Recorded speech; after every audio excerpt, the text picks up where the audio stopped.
tier list about their ideology or the people? Is this tier list about their ideology or the people that follow them? In part, both. Mostly it's about the ideology itself, because most people who are adherents of a given ideology are not coherent enough to describe their own worldview. And in a way, that includes me. I don't know everything, you know? I'm well-read. I know generally what socialism is. I know a lot about liberalism and the critiques that I have of it. But, you know, even I'm incoherent and inconsistent sometimes. That's just the nature of being a person, is that sometimes you're irrational and you know, people are kind of dumb. But the ideology where I think that's most relevant on this tier list would be radical feminism. I think this is the ideology that is the most significantly tied to the people that follow it. Precisely because it is not commonly invoked by anybody other than its adherents, you know, who will like call themselves rad femmes or something like that. You know what I mean? Like, most Nazis don't call themselves Nazis. You know, this doesn't apply to this. A lot of Marxists won't even call themselves Marxists, necessarily. You know? A lot of social democrats don't necessarily call themselves that. But, you know, these ideologies exist all the same. Now let's look at something else. I'm trying to go through the ones that... oh, here we go. National Bolshevism. Nice. This is one that I feel I can comment on. I actually made a video about this. I say a little while ago. I think it was about 2 years ago. I made a video about National Bolshevism and Nazism and fascism at large. And how they offer nothing to you. Funnily enough, the National Bolsheviks, whatever they may have been called at the time, did not use necessarily the same political campaigning strategies as the Nazis did.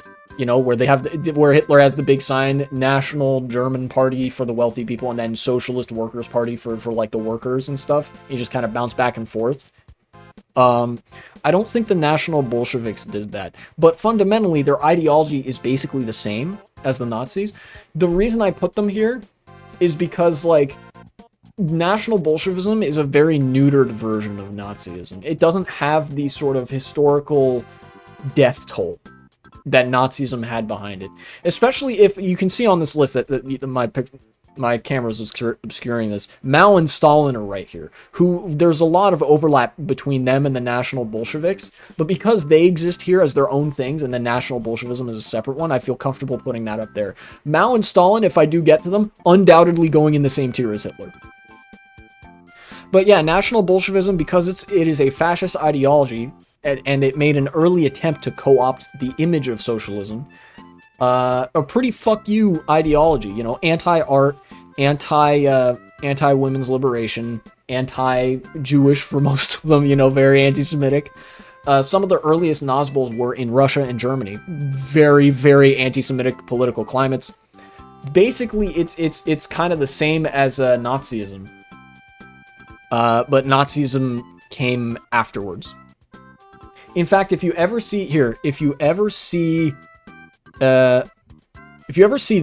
it's even their flag is the same as the Nazis, but instead of a swastika, it has a black hammer and sickle in the white thing there.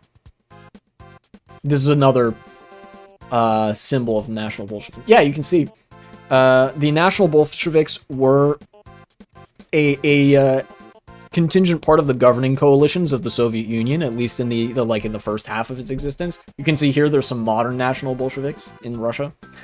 And, you know, a very obvious inspiration for the Nazi flag.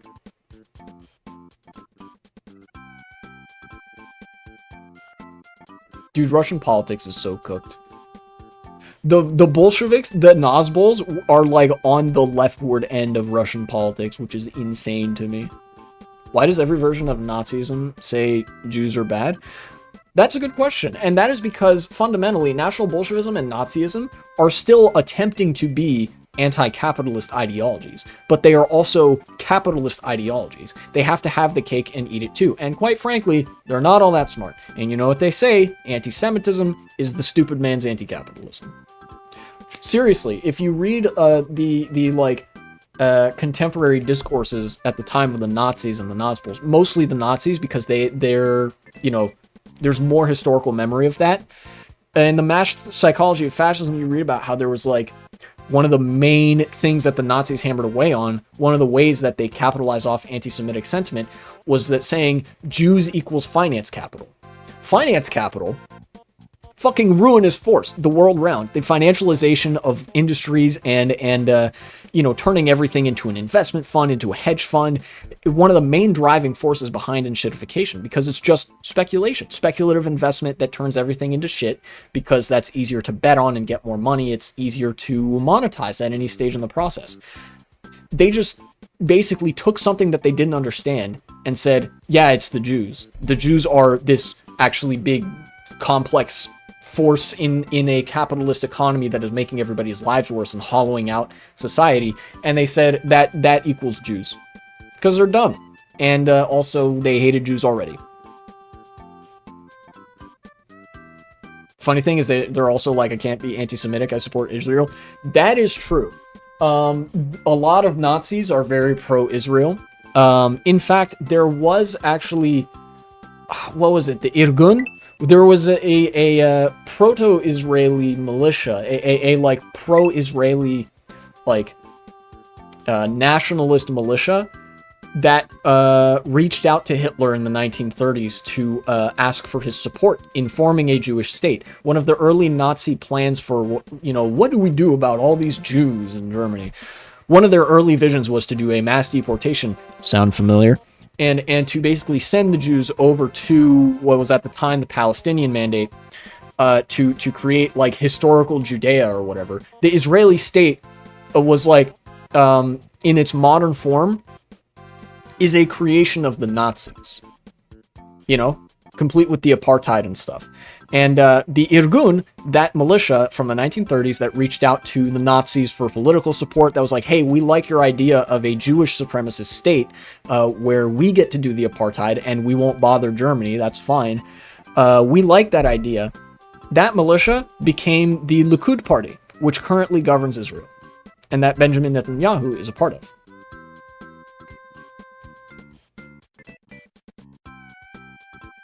I think that's one. Names are confusing to me. Semitic is spelled S-E-M-I-T-I-C, I think. But it's all good. I know what you meant. Spelling is not that big of an issue. You know, I'm your politics professor, not your grammar professor. Liberals would say there's evidence proving that they're the same. Liberals would say that because liberals are incapable of distinguishing between critiques of the status quo, unless they are like discerning enough to be like, okay, obviously socialism is the preferable of the two. In which case, a lot of liberals tend to drift into socialism over time if they have these like genuinely held beliefs about democracy and producing good outcomes for people the world around, and you know, the devastation that we're currently seeing at an economic scale as a result of, you know, big business and shit. Yeah.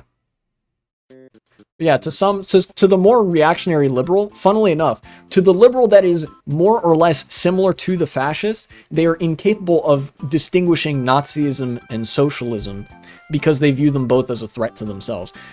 And that is a very telling sign, because Nazism is a bigger threat to fucking everyone everywhere than socialism.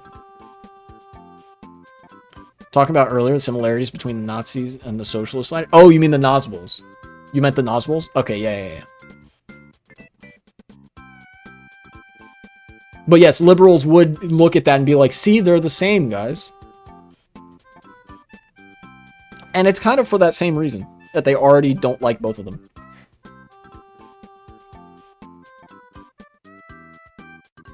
Hello, Editing Y2K here. This is just one part of a multi-part series of me ranking all the ideologies that I know enough about to comment on. It took place over the course of 2 live streams earlier in the year, and the other parts will be all available on a playlist if you're interested. Please check it out, and thank you for watching.